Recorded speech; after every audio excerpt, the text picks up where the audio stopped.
First, I would like to say congratulations on starting the practicum placement process.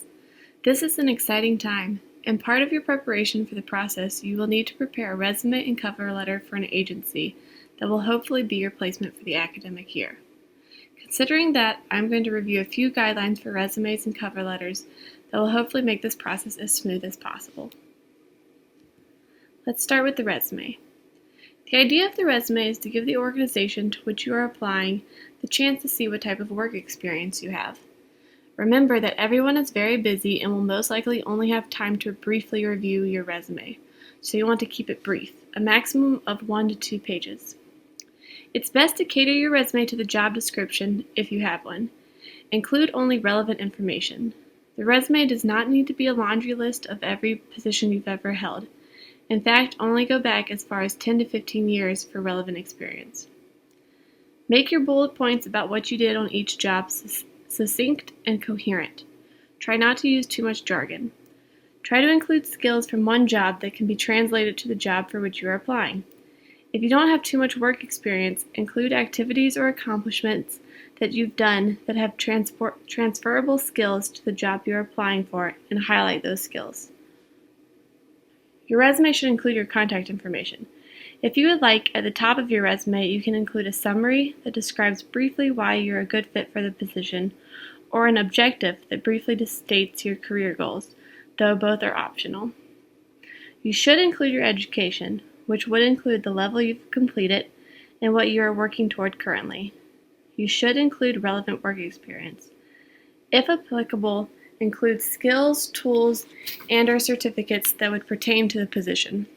Also, if applicable, feel free to include relevant accomplishments and volunteer work. On this slide, I have included 2 samples of a resume template. The one on the left is for MSW students, and the one on the right is for BSW students. You will have access to the full Word document of these templates as well. Now on to the cover letter.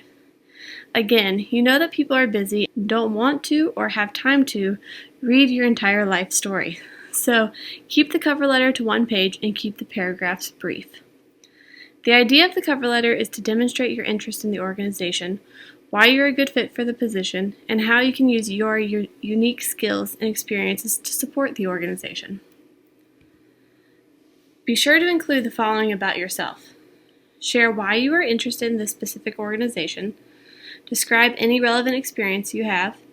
Share what makes you a good candidate for the position. And describe how you can help the organization with your specific talents, skills, and interests. The following should be about the organization. Be sure to understand what the organization does and how you can help them have an impact on their mission or goals. Try to use the same words as used in the job description or on the organization's website. The goal is to let the hiring manager know that you know what the organization does on a fundamental level.